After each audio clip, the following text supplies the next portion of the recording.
30% ومالناش دعوه برايه اساسا اللي ما فهمناش منه اي حاجه. تعالوا نشوف معانا راي الحاجه. نتعرف بالاسم يا حاجه. ايه يا بنت؟ الصلاه والسلام على رسول الله. بسم الله الرحمن الرحيم. انا الحاجه فكيهه.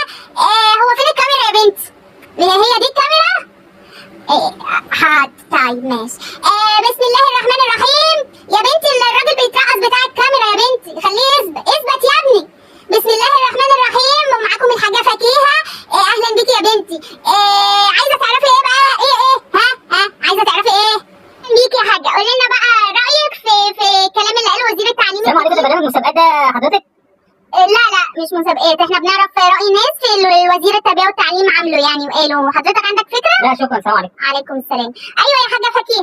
عايزين نعرف راي حضرتك في اللي الوزير عمله. اكيد عندك معرفه وكده، فمحتاجين نعرف راي حضرتك في اللي الوزير قدمه لنا. طب بتدوا فلوس للناس؟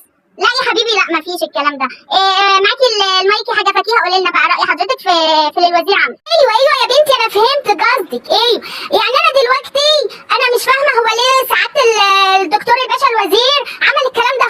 انا مش فاهمه يعني هو هيدفع بدلنا يعني فلوس الدروس ولا هيدفع بدلنا فلوس المدارس ولا هيودي؟ طب ما يلغي الفلوس اللي احنا بندفعوها في ايش نروح البريد عشان ندفع وايش نروح المدرسه عشان ندفع. خلاص هنا بقى يا حاجه، بقى ايده وجعتني من القمر. خلاص يا ابني. ايوه هقول الصلاه والسلام على رسول الله عليه الصلاه. قولي يا بنتي عليه الصلاه والسلام. خلاص يا حاجه. طيب المهم بقى ايه دلوقتي؟ ما يروح يدفع لنا فلوس هو. طب ما يلغي، بدل ما هو عمال يلغي مواد ويحط لنا امتحانات لسنه ثالثه ويلغي لنا مواد، والمدرس الغلبان ده هو اللي مش عارف هياكل عياله منين، يروح يلغي لنا المصاريف اللي بندفعها في المدرسه. بلاها المدرسه يدفع لنا المصاريف. كلمه مختصره. استنى يا ابني استنى. يلغي لنا الفلوس اللي بندفعها في البوسطه. ما احنا بنروح ندفع في البوسطه. ما يلغوا لنا الكلام ده بلاش ده اهو. يلغوا لنا الدروس الخصوصيه. بلاش الدروس الخصوصيه. يعملوا لنا مجموعات تقويه في المدرسه زي ما كانوا بيعملوا زمان. يا حبيبي انت ما حضرتش مجموعات تقويه اللي هي بعد ما المدرسه بتروح تفضل قاعد في الفصل كده المجموعات التقويه. ما يرجع لنا الكلام ده كله. بلاش ده كله. يخلي العيال المدرسين كده يدخلوا الفصل في المدرسه يشرحوا حلو عشان العيال تفهم منهم وما يحتاجوش للدروس الخصوصيه. يفتح كده مجالات كتير للشغلانات. هو الدروس الخصوصيه دي ليه؟ ما عشان المدرس هياكل عياله منين؟ عشان كده بيدي دروس. هو لو في فرص شغل كتير المدرس ليه هيشتغل؟ ما يشوف لنا فرص شغل كتير في المدارس للمدرسين الغلابه اللي مش لاقيين شغل دول، بدل ما هو لغى لنا جيولوجيا، لغى لنا اللغه الاجنبيه الثانيه. سؤال هنا اهو، لما هو لغى لنا الفرنساوي ولغى لنا مش عارف ايه، طب الشركات الاستثماريه اللي بتطلب لغات انت هتقدم فيها ازاي كده اهو وتشتغل ازاي وانت ما معكش لغات اصلا؟ صح ولا غلط يا ابني؟ ما ترد عليا يا بتاع الكاميرا انت ده اهو، ولا ترد عليا يا ست المذيعه. طب دلوقتي انا عايزه اقول حاجه. هو دلوقتي الاستاذ الدكتور الوزير طلع ولغى وعمل وخلى وسوى في مشاكل كتير اصلا ما حلهاش. مشكله التسريب اللي ظهرت السنه اللي فاتت بتاعه الامتحانات دي هيحلها ازاي؟ يبقى طفل مذاكر وطالع عينه طول السنه وفي الاخر يدخل الامتحان يلاقي واحد ما بيفتحش كتاب اصلا طول السنه وداشش. ليه؟ عشان الامتحانات اتسربت. ما تشوفوا لنا حل في المصيبه ده؟ ما تشوفوا لنا حل يا جدعان، ولا شوفوا لنا حل في المدرس اللي مش لاقي ياكل عياله دول عشان كده بيشتغل مدرس. ما تحلوا لنا المشاكل الكبيره وبعدين شوفوا لنا المشاكل الصغيره. المهم في الاخر تحيا مصر. تحيا مصر. انت وزير زي الفل ومصر زي الفل ومفيش اي حاجه وحشه خالص. زي الفل.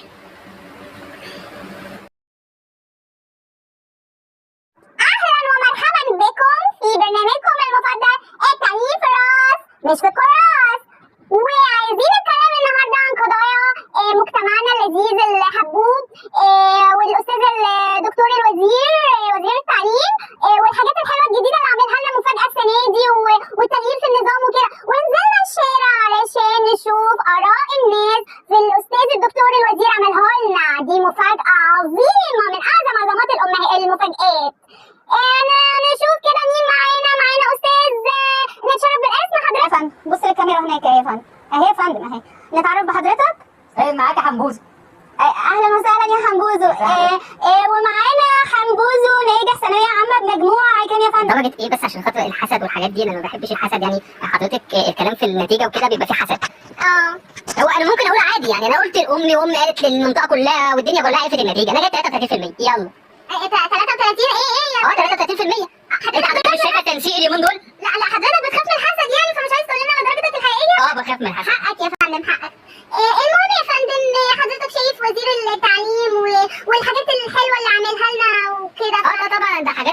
كتير عاملها الفتره دي.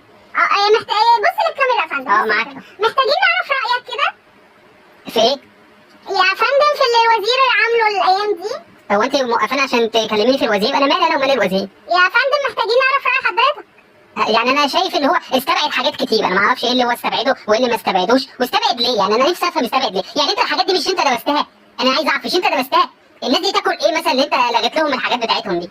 يعني انا مثلا كان نفسي اطلع مدرس، هبقى مدرس ايه بقى؟ لسه لحد دلوقتي مش عارف، انا مش عارف هبقى مدرس ايه. ب 33% يا فندم مدرس. ما احنا اتكلمنا بقى حضرتك، يعني انا 33% انت حضرتك بتقولي لي قدام الناس كده، يعني انت هتقولي لي جايب 33% اخش بيهم ايه يعني؟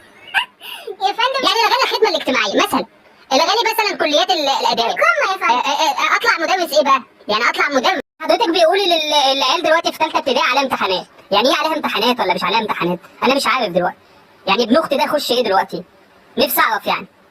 نفسي حضرتك تجاوبني، يعني حضرتك جاوبني كده عشان ارتاح.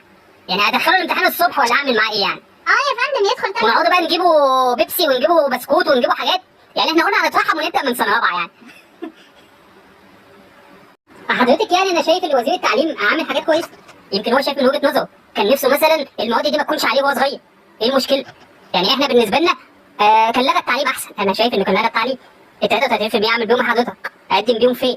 حضرتك اديني رايك، يعني زي ما حضرتك عملت رايك وشلت مواد، انا عايز اعرف رايك برضه، رايك في ال 33% اللي انا جبته. هل عيب في الوزير؟ هل عيب في الطالب؟ هل عيب في المذيعه؟ انت كده يا حنبوزو هتعيد السنه دي صح؟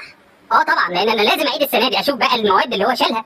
انا برضه كان في ماده كده برضه ما بحبهاش، انا يمكن ابعت له اقول له، يعني ابعت له كان في ماده كده. ممكن ناخد الفيدباك بتاعك نقول له. الفيد ايه؟ الفيدباك. الماده اللي بتقول عليها دي ما كنتش بحبها اصلا. ايه دي ماده الفيدباك؟ يعني الماده اللي كانت بتتكلم عليها دي سياده الوزير، سياده المذيعه ما كنتش بحبها. الفيدباك وفعلا زي ما البرنامج بيقول التعليم في الراس مش في الكراس. صح يا فندم صح. التعليم فين؟ في الكراس مش في زي ما البي قال كده بالظبط، يعني زي ما البي لسه قايل كده بالظبط، التعليم في الراس مش في الكراس. يا فندم. طب بالنسبه للفرنساوي اللي هيلغيه السنه دي؟ يمكن مثلا عايز يقلل الهجره غير شرعيه. مش عايز العيال تتعلم فرنساوي عشان لما تسافر ما تعرفش تتكلم. صح ممكن برضه. فكره صح. التعليم عنده نظره بعديه، عنده بعد نظر. يعني انت مع مش ضد؟ يعني مع وضد. انا مع مصر، انا احب مصر.